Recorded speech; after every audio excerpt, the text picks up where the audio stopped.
just a magnificent looking animal. It's only 3 metres long. Didn't have a mark on it. Gave us an opportunity to tag her, and he placed his tag perfectly. There's something in the ocean that can bite a killer whale, and the strangest part is that the attacker is tiny. Killer whales are usually considered the ultimate predators of the sea. They hunt in coordinated family groups, take down great white sharks, and can even attack animals many times their own size. As far as we know, nothing regularly hunts an adult orca. So why do some killer whales have strange, perfectly round scars across their bodies? Before we reveal exactly how it does it, hit like and subscribe, because this tiny shark has a hunting strategy you won't believe. For years, scientists noticed these unusual marks on orcas, dolphins, sharks, and even some of the largest whales. The wounds looked almost too clean to be natural. Small circular chunks seemed to have been removed from the animal's skin. Eventually, researchers connected those scars to one of the ocean's strangest predators, the cookie-cutter shark. It's only about half a meter long, but it has a remarkable way of getting close to animals thousands of times heavier than itself, taking a bite and disappearing before its victim can react. And this is the story of how the ocean's smallest predator found a way to take a bite out of its most powerful hunter. The animal nothing. Hunts to understand how strange these wounds really are. You first have to understand exactly how far out of reach an orca is supposed to be. Start with what's happening inside its skull. Orcas carry some of the largest, most complex brains in the animal kingdom. And they don't use that brain power alone. They live in tight-knit family pods, led by older females, and they communicate constantly using calls that are specific to each individual pod. Dialects, essentially distinct enough that researchers can often identify which family group a pod belongs to just by listening. A hunting technique discovered by a single orca can spread through an entire pod and get passed down to calves that haven't even been born yet. This isn't pure instinct at work. It's something closer to inherited knowledge, culture, in the most literal biological sense of the word. Then there's the body built to carry that intelligence out. A fully grown male can stretch close to 30 feet and weigh in the neighborhood of 6 tons, propelled by a tail built for explosive bursts of speed. Their mouths are lined with rows of interlocking, cone-shaped teeth designed to grip and hold, and pound for pound, their bite carries more force than any predator that hunts on land. But raw strength isn't really what makes an orca terrifying. It's what the orca chooses to do with that strength. Off the coast of South Africa, certain orcas have developed a hunting method aimed squarely at one of the ocean's other legendary predators, the great white shark. They don't win through brute force. They win through precision. An orca will ram or nudge a great white until it flips onto its back, and once inverted, sharks fall into a strange, involuntary paralysis called tonic immobility, frozen, unable to right themselves, unable to breathe properly. While the shark is locked in that state, the orca opens it with startling precision and removes a single organ, the oil-rich, calorie-dense liver. Often, the rest of the carcass is left almost entirely alone. Think about what that actually requires. A great white shark is itself an apex predator, a 5-meter animal that most other creatures in the ocean give a wide berth. And the orca hasn't just figured out how to kill one, it's figured out how to do it efficiently, targeting exactly the part of the animal worth the effort and discarding everything else. In some regions along that coastline, a single pair of orcas moving through has been enough to clear great whites out entirely. The sharks vanish from areas they'd occupied for years and simply don't come back as long as the orcas remain nearby. One of the ocean's most feared hunters, choosing to abandon its own territory rather than risk an encounter. That's the caliber of animal we're talking about, and it's worth sitting with how rare that behavior actually is in nature. Most predators avoid other apex predators entirely. The risk of injury simply isn't worth it, even for an animal capable of winning a fight. Orcas don't just avoid that calculation. They've turned another apex predator into a routine food source. And they've done it with a level of surgical restraint that looks almost clinical. They're not fighting for survival against the shark. They're shopping for a specific cut of meat, and everything else about the carcass is irrelevant to them. And sharks are only one entry on a very long menu. One species, a dozen different killers. Here's something that makes the orca even harder to categorize. It isn't really one type of hunter.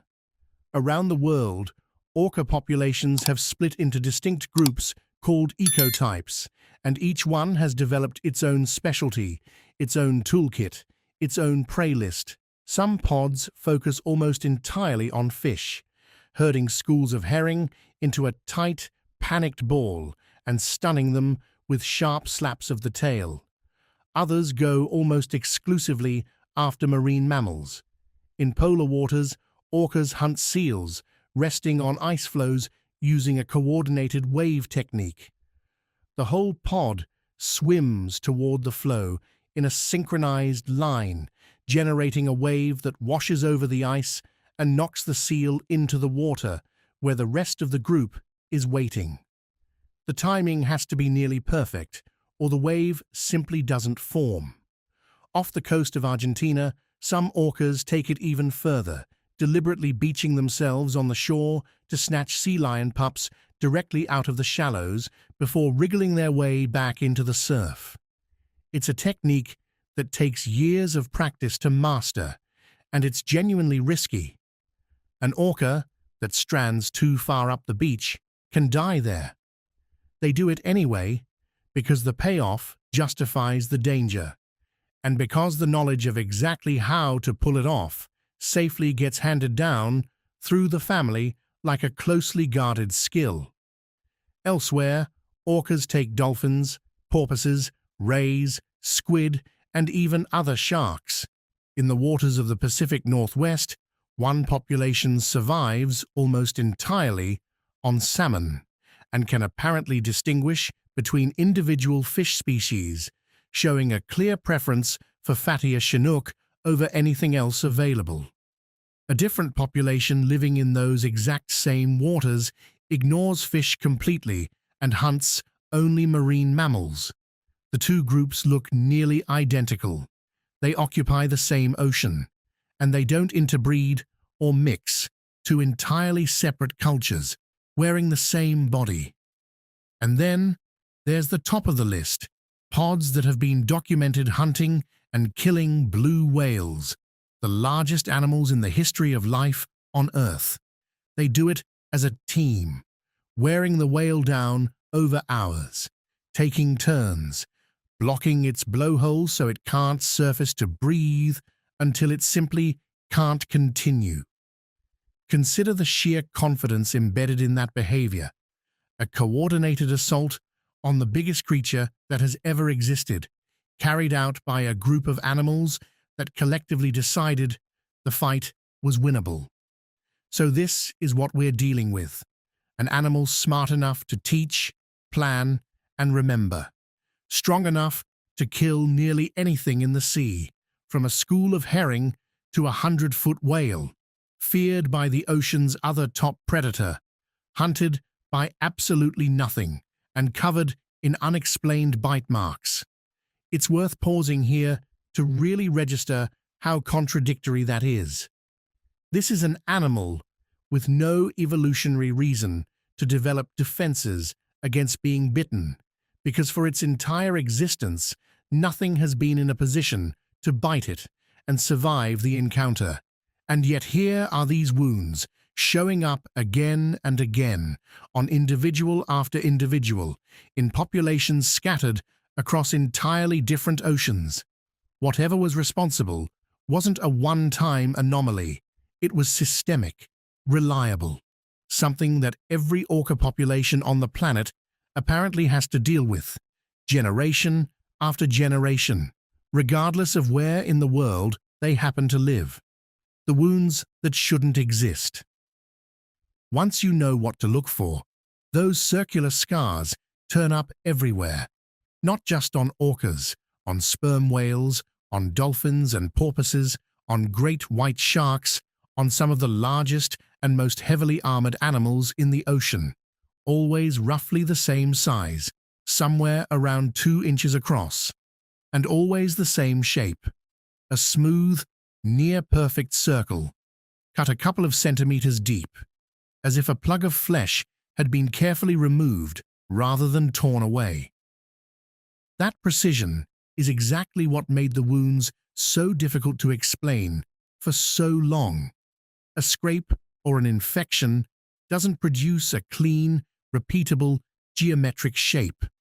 A parasite doesn't leave a wound that looks machined.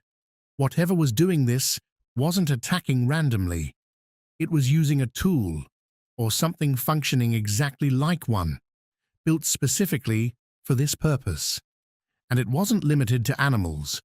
The same circular gouges started showing up on human-made objects too. Deep-sea research equipment, undersea communication cables, and most famously, military hardware. For a long stretch of time, nobody had a solid answer. Researchers floated a handful of theories, some kind of unidentified parasite, a bacterial infection, an unknown skin disease.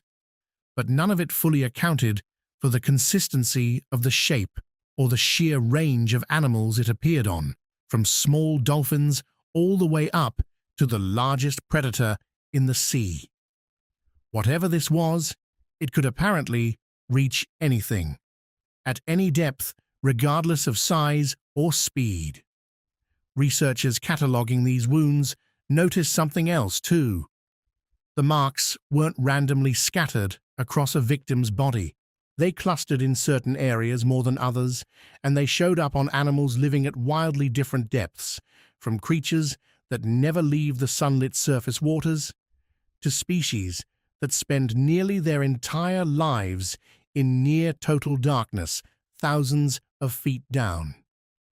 That range alone ruled out most of the early theories.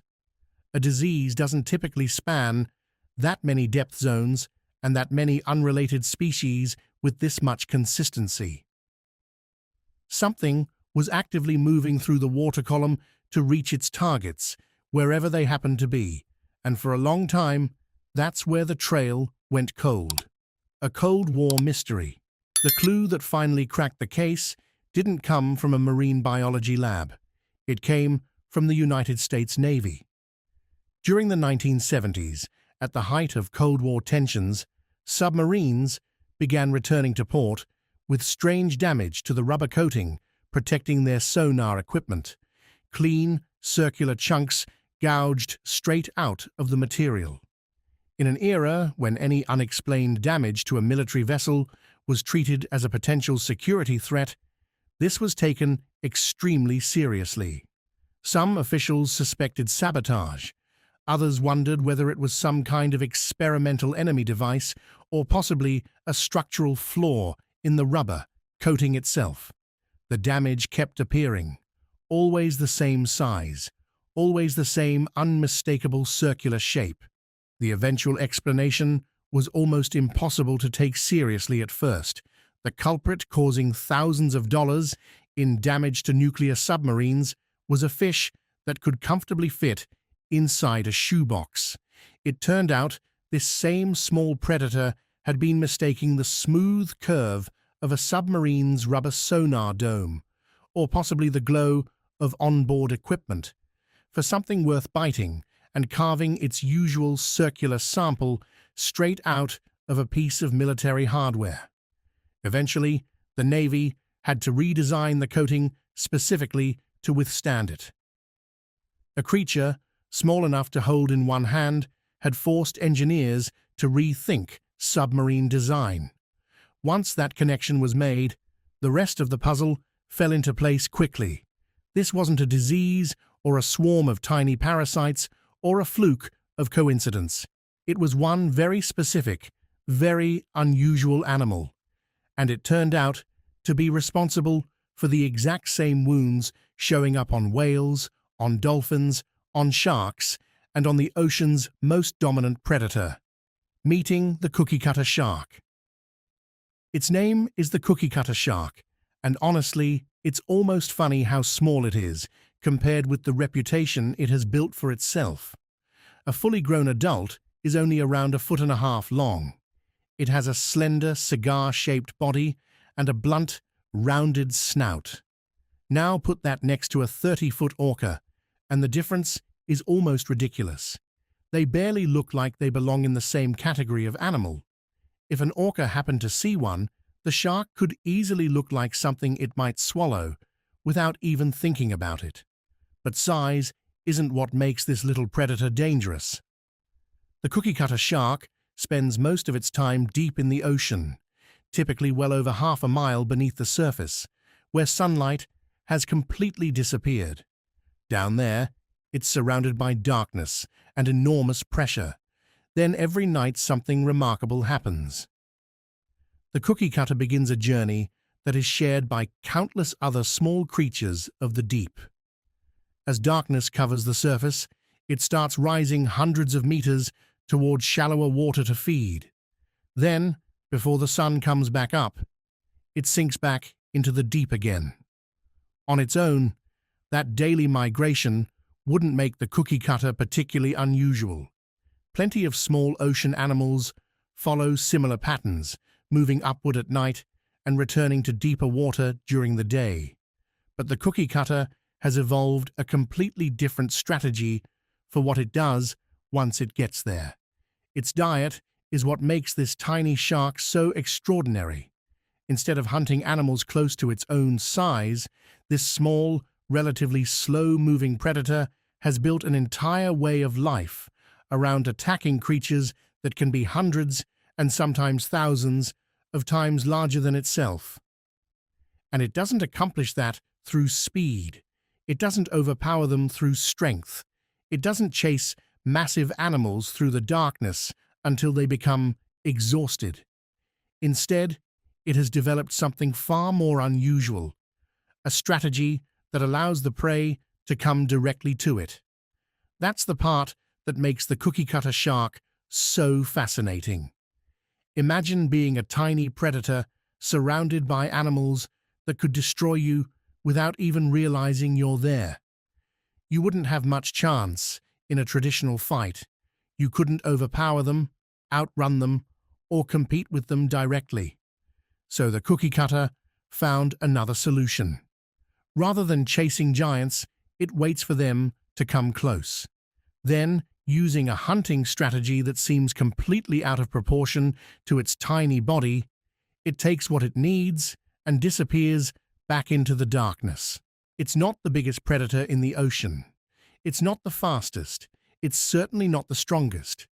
But somehow, this little shark has found a way to take a piece of animals that are hundreds or even thousands of times its size and survive to do it again. The trap built out of light. Here's the problem the cookie-cutter shark had to solve, biologically speaking. It's small, it's slow, and it wants a piece of animals that are enormous, powerful, and often actively dangerous. It can't outswim them. It definitely can't overpower them. So instead of chasing prey, it's evolved a way to make its prey approach it directly. The trick starts with light. The entire underside of the cookie-cutter shark is covered in thousands of microscopic light-producing organs, and together they give off a faint green glow. Down in the deep ocean, a small amount of light filters down from the surface far above, meaning anything looking upward from below sees a dim, lit backdrop with darker shapes silhouetted against it. By glowing along its own belly, the cookie cutter effectively cancels out its own silhouette, matching the ambient light from above and rendering itself nearly invisible from underneath. This trick is called counter-illumination, and a number of deep-sea animals use some version of it purely for camouflage. The cookie cutter shark takes it a step further. Around its throat sits a narrow band that doesn't glow at all, a dark collar sitting against the otherwise luminous belly. Against that soft green light, the dark patch stands out as a small, distinct shape, roughly the size and outline of a little fish. In other words, this shark has turned its own body into bait. It hides its outline almost completely, then displays a single small, fish-shaped shadow suspended in open water, the visual equivalent of an easy, unguarded snack. A larger animal passing by, a tuna, a dolphin, a shark, potentially even an orca, spots that shape and moves in for what looks like a simple, low-effort meal. That's the trap. And the moment the larger animal commits to taking the bite, the roles flip entirely. This is one of the rare confirmed instances in the ocean of what's called aggressive mimicry. An animal actively disguising itself as prey specifically in order to ambush something that would otherwise be its predator, or at the very least, well out of its weight class. When the target closes in, the cookie cutter strikes. It presses its thick, fleshy lips against the skin and locks on with something close to a suction grip, using its throat to create real vacuum pressure.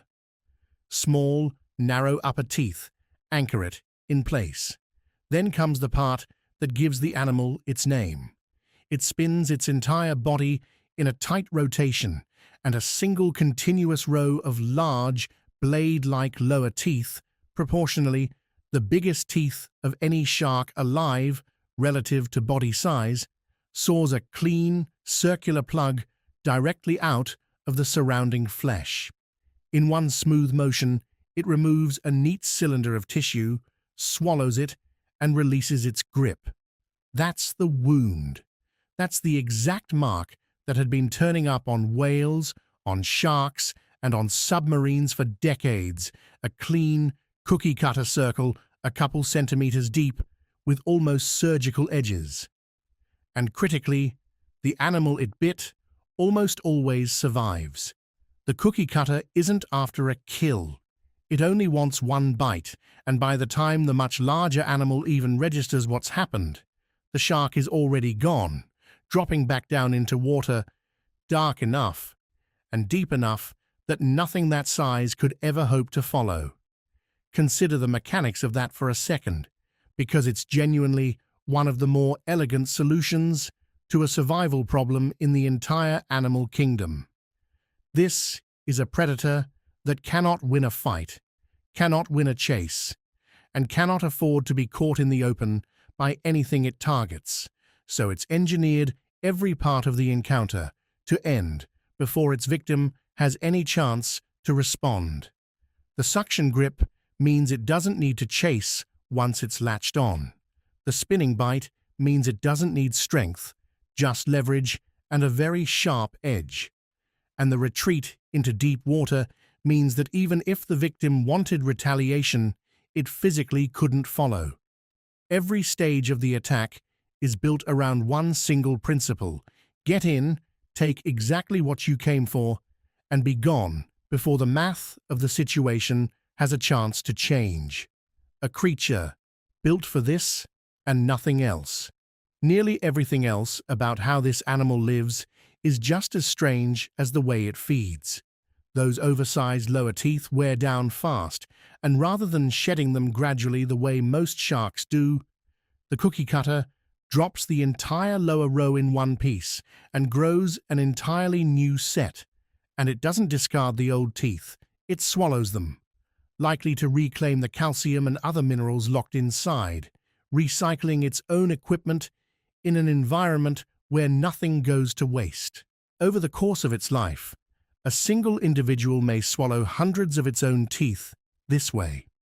Its whole body plan reflects the same specialization. Built to hang and drift vertically through the water column rather than sprint after anything, it's poorly equipped for a chase in any conventional sense, which only reinforces the larger point. This isn't an animal that evolved to run prey down. It evolved to wait, to glow, to dangle a false meal in open water, and to strike exactly once. Even its reproduction follows the same theme of arriving fully prepared. It gives birth to live pups, usually somewhere between half a dozen and a dozen at a time, and every one of them is born already equipped with the same lips, the same rotating teeth, and the same glowing underside as the adults. There's no gradual learning curve here. A cookie-cutter pup enters the ocean and is immediately capable of doing the one specialized thing its entire body was designed for. Why the ocean's greatest hunter can't win this one. Now go back to the orca, and everything about those scars finally clicks into place. An orca's dominance comes from a very specific set of tools: raw power, speed, coordination, and the kind of layered intelligence that lets a pod plan, adapt, and execute complex group strategies. Against nearly everything else in the ocean, a shark, a seal, even the largest whale alive, that combination wins every time. Against the cookie-cutter shark, none of it applies. You can't outmaneuver an opponent that isn't trying to fight you in the first place.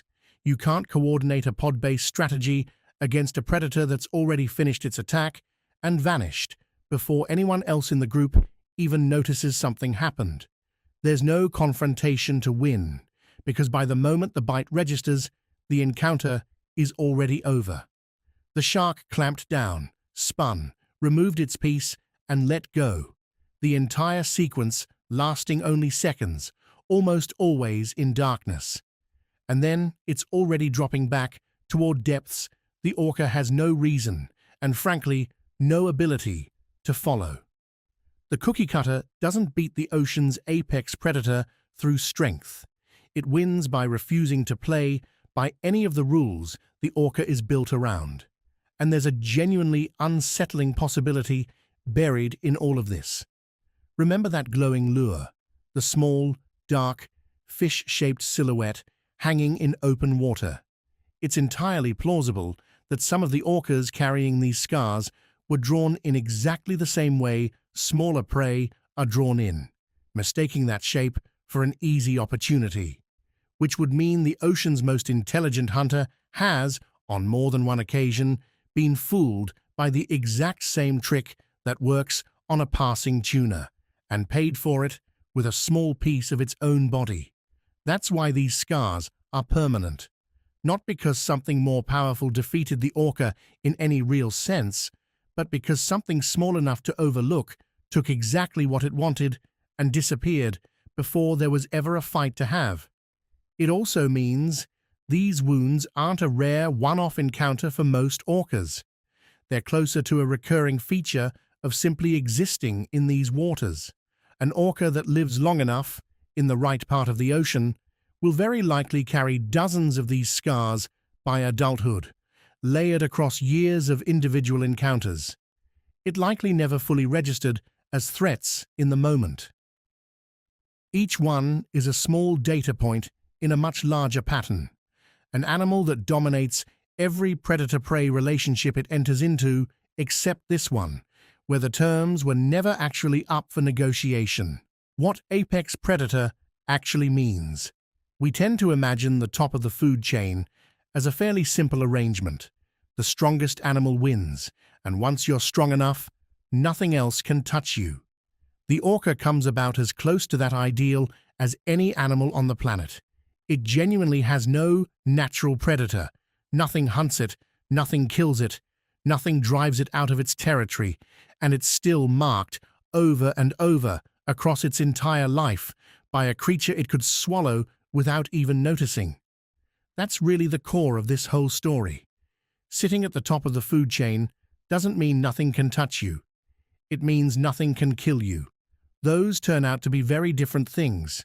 The orca genuinely rules the ocean, and it still pays a small, recurring cost throughout its life to an animal that isn't a rival, isn't a threat to its survival, and isn't even trying to compete with it in any conventional sense. It's closer to an unavoidable toll, something that quietly takes a small piece, again and again, and is gone, long before there's any chance of a response. The cookie-cutter shark will never kill a killer whale. It has no reason to, and no ability to even if it wanted one, but it's found the single gap in the defenses of the most dominant predator the ocean has ever produced, because you simply cannot defend against an opponent that only wants a single bite and is already gone before you feel it happen. So the greatest hunter in the sea continues on, powerful, unrivaled, feared by nearly everything that swims near it, and marked permanently by the smallest predator that ever got the better of it. Look closely enough at a killer whale and you'll keep finding them.